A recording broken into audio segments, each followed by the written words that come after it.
Okay, paper number 6 in our series on sprinting biomechanics is a 2009 paper by Lee and Piazza titled Built for Speed, Musculoskeletal Structure, and Sprinting Ability. Here they work through some theoretical development and some modeling to motivate the notion that individuals who are faster sprinters might have shorter Achilles tendon moment arms or shorter heels, to use a term that we've used in the past in class, compared to people that are not so fast, that are not such good sprinters. They then show some data that supports that point. This might seem kind of similar to the last reading that we did on running biomechanics, the Scholes et al. Paper, where they found that a shorter Achilles tendon moment arm was associated with better economy. And here they show a sort of a similar finding. Shorter Achilles tendon moment arm was associated with faster sprinting speed, but for different reasons, for different advantages than the running economy advantage. Now, key finding here, and this paper has several interesting findings. I'm just going to, for brevity, focus on this one here on the Achilles tendon.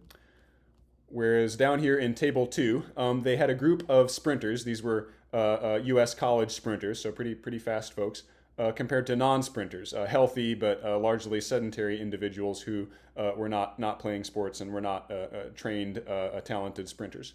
Achilles tendon moment arm was about 3 centimeters long in the sprinters, versus about 4 centimeters long in the non-sprinters, so a difference of about 1 centimeter.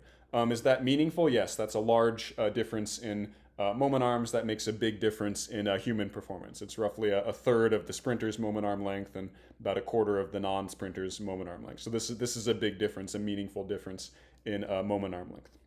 Now, before proceeding, let's remind ourselves what we're dealing with here. What is the Achilles tendon moment arm length? Pull up my right foot here. So my Achilles tendon is this big tendon here. Oh, there we go. This big tendon here behind my ankle joint. It's the plantar flexor muscle fibers here produce some force and express it on that Achilles tendon.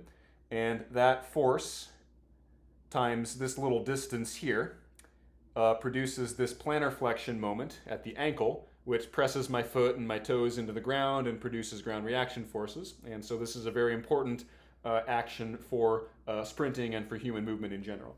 Now, that distance that I'm highlighting there with my index finger, that is the Achilles tendon moment arm length. The distance between the line of action of the tendon force and the center of the joint about which the muscle is causing a rotation. Okay? So when we talk about Achilles tendon moment arm length, it's not like the length of the tendon along its axis.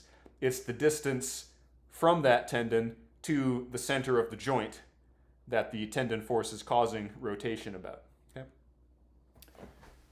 So they found in the study that having a relatively short distance there, so having a Achilles tendon that's closer to the center of the joint versus further away from the center of the joint was associated with better sprinting ability, with faster sprinting speed. Now, why is that beneficial? Why is that a good thing for sprinting? I'll try and demonstrate here with another demonstration. I'm going to try and model my biceps muscle here with this resistance band. So let's pretend this isn't a resistance band. Let's pretend it's my biceps muscle. Okay?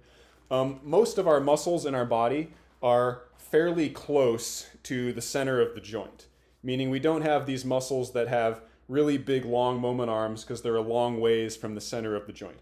Most of our muscles have pretty small moment arms, pretty short moment arms in an absolute sense, because they're packed kind of close to the center of the joint here.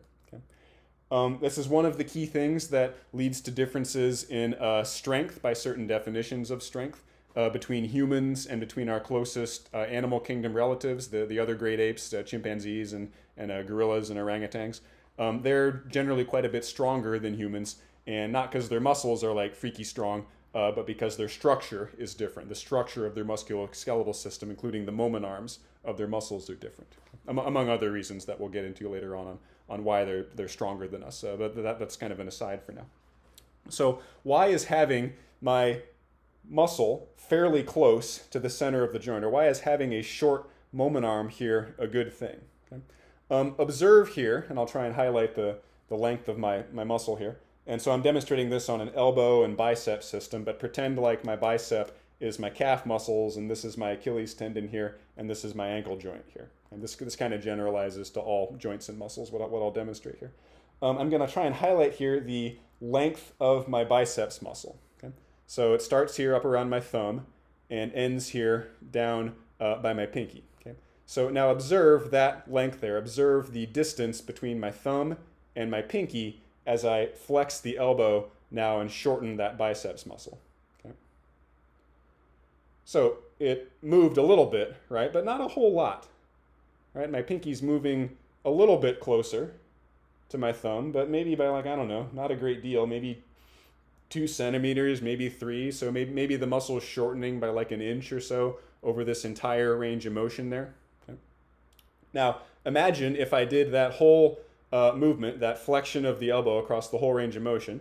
Imagine if I did it in, say, 1 second, 1001, so pretty fast, and then imagine the muscle shortened by 3 centimeters in that time. Right? So I shortened the muscle by 3 centimeters in 1001, 1 second. Okay? Meaning I shortened it at an average velocity of 3 centimeters per second. Okay, so keep that number in mind. Now let's see what would happen to the shortening velocity of the muscle over that same motion occurring in that same amount of time if the muscle had a much bigger moment arm, if it was located a longer way from the center of my joint. That's kind of hard to demonstrate here, but let's imagine instead of my biceps tendon inserting like around here, close to the center of my joint or right after I get past the center of the joint, imagine if instead it inserted like clear down here, okay? Imagine if it inserted way the heck down my arm, like clear down here on my wrist, okay?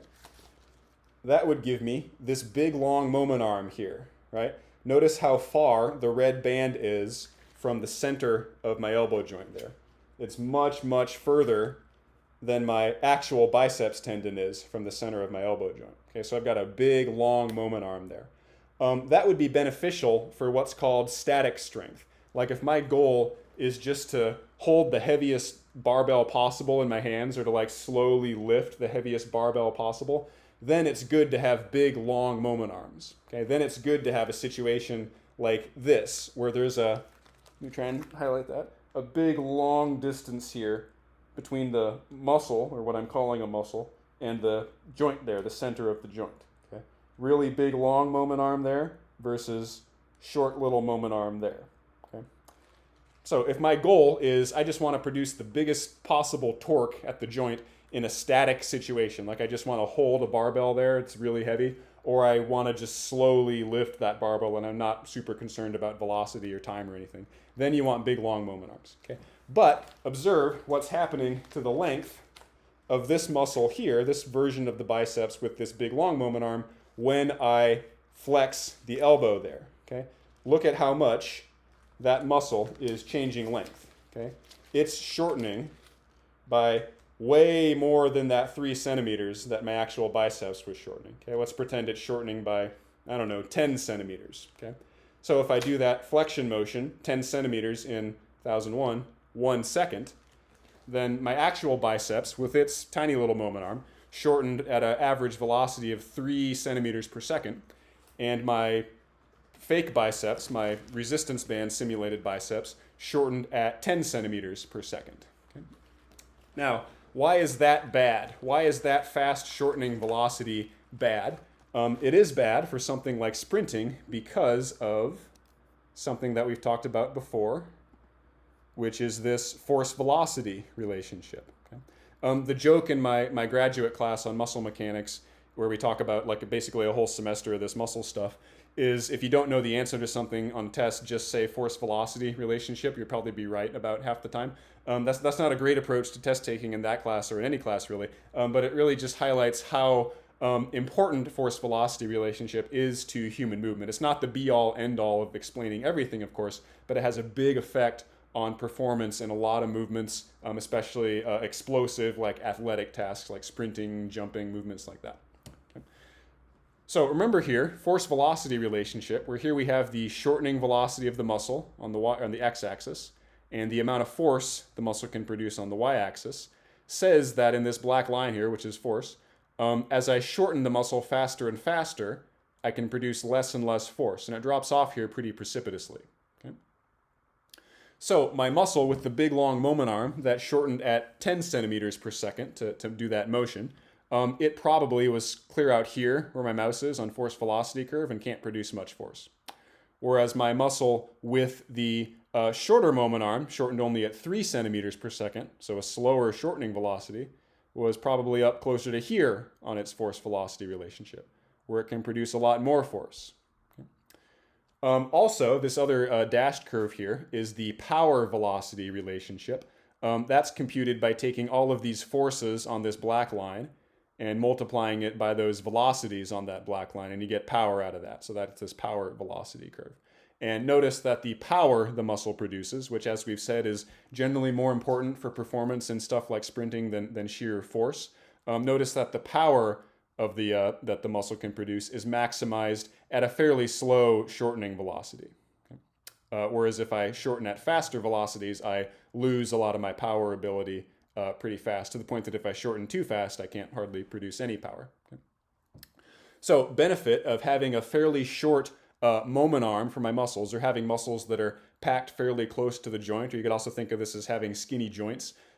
This is beneficial for something like sprinting because it allows me to move to the left here on my force velocity curve and my power velocity curve, and ideally operate, near the peak of how much power I can produce with the muscle, and produce more force with the muscle than I could if I was shortening at a faster velocity. Okay? So in general, having relatively short moment arms, not the shortest possible moment arm, but a moment arm of a certain length that's relatively short on the scale of such things for humans, is beneficial for a movement like sprinting because it allows me to shorten my muscles fairly slowly when I'm moving the joints fairly fast. Okay, and that allows me to produce more power and more force than I could otherwise with a muscle that had a longer moment arm. Now, there are situations where longer moment arms are better. I can't think of a sprinting situation where that would be better, but for tasks that involve like just sheer strength, like just producing a lot of force and a lot of torque at your joints, then you would want a big moment arm. You'd want your muscle tendon to be a long distance from the center of this joint. And that's what you tend to see in like strength athletes, like power lifters who are lifting a really heavy weight fairly slowly. They tend to have these big, thick, robust joints because they want that big joint. They want that long moment arm to get a lot of torque at the joint in a static situation. Okay, there the muscle's shortening slowly anyway because the movement is slow, and so force velocity really doesn't come into play, right? So then you just want a big long moment arm to get the most torque at the joint for a given muscle force. But for sprinting, for something dynamic where I'm moving fast and flexing the joints fast, there I typically want the muscles to be fairly close to the center of the joint. And you see this in sprinters. They're like typically strong, muscular looking people, but they don't always have these huge, thick joints. Sometimes they have these little kind of skinny looking joints. And you might think, is that a good thing? Is that a bad thing? Next time you see a sprinter, check that out. Check out their ankles and notice if they have skinny little ankles or big, thick ankles. You'll probably see they have kind of skinny little ankles. And that's a good thing based on what we talked about today. It allows them to produce a lot of muscle power and a lot of muscle force via force velocity relationship while they're moving the joints fast. So shorten the muscles slowly while still moving the joints fast and doing fast motions. So if you want to know if you are a good sprinter or someone might be a good sprinter, you can take a look at your ankle and your distance from your tendon to the center of your ankle joint. If it's about 3 centimeters, then you might be pretty fast. If it's 4+ centimeters, then you might have your work cut out for you there for being fast. Okay, that is it for today.